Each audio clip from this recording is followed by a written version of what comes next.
Muli po, magandang umaga. Nandito na naman po tayo sa bagong palengke ng Iba, Zambales. At muli pa, pakilala ko po sa inyo yung mga isda. Black Maya, lipstickan, malabitin, labahita, talakitok. Meron akong sap-sap sa umagang ito. Sap-sap sa maral.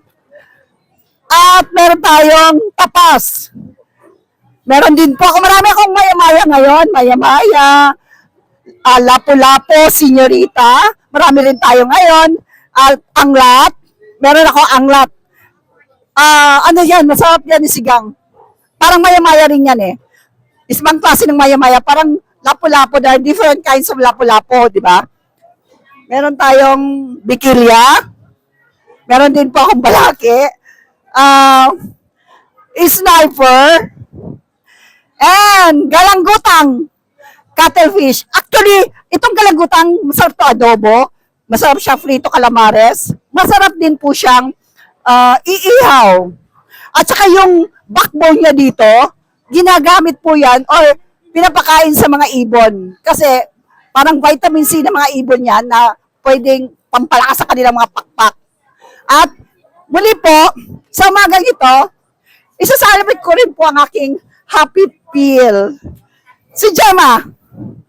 Hi. Si Gemma, madaling araw pa lang, marami na siyang nabebenta kasi marami siyang suki.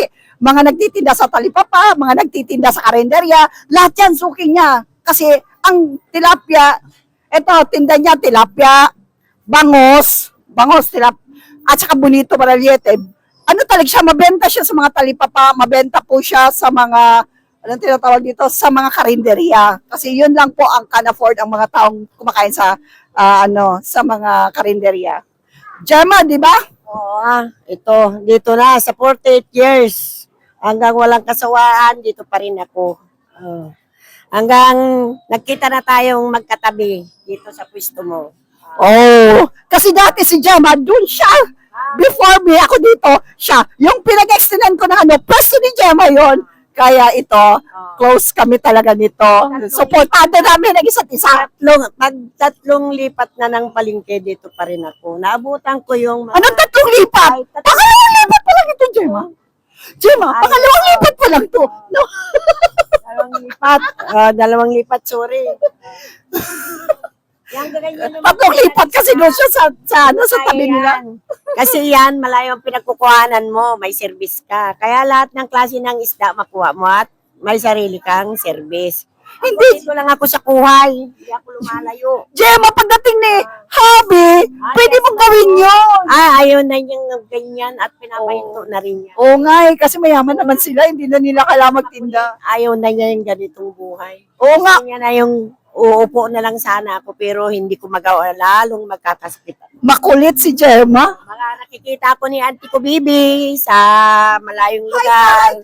Auntie Bibi, kung nanonood ka ng video, dito kami, madaling araw pa lang. Ang isda namin, marami. Ay, kasi mga anak ko, Gemma. Yung mga anak ko, yung si Nanonood sila. Follower din. attorney ko, busy yun. Si Leon. Si Lian ko, pagod yun. Hindi nanonood si Leon. Nanonood siya. Kung nanonood kayo anak ko, mag-ingat kayo at ingatan kayo ni Lord. Okay. So, yun. Yun ang mensahe ni Gemma sa mga anak niya, sa mga kamag-anak niya nanonood. Ngayon, lilipat tayo dito sa aking katabi, sa dulo ng aking pwesto. Dito sa dulo ng aking pwesto, marami rin siyang isda. Actually, marami siyang isda. Isa rin to sa, medyo kakompetensya ko dito dati kasi napakarami niyang isda.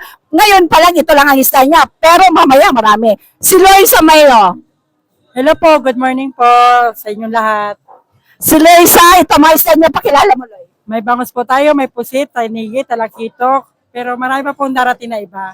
Usually, Yan pa lang po. usually darating ang mga isda niya, mga 8, 9. Sunod-sunod yan, nagdadatingan. Si Loisa, sa mga hindi nakakakilala, siya yung kinikilala kong isang kaibigan talaga. Siya ang reason why I was here. Siya rin yung dahilan kaya ako nandito kasi siya yung nagyaya sa akin.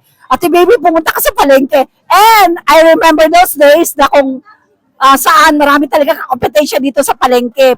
Pero dito, si Loisa ang aking tagapagtanggol.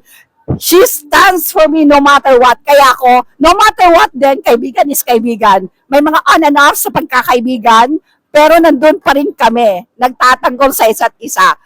Okay? Si Loisa, ang mga anak niya, napag-aral niya through this one. Loy, kwento mo. Pinag-aaral ko mga anak ko sa tulong ng aking pag-asawa na si Hiner. Napaaral ko po sila sa Iselio, sa Baguio po. Ang babae ko po, architect.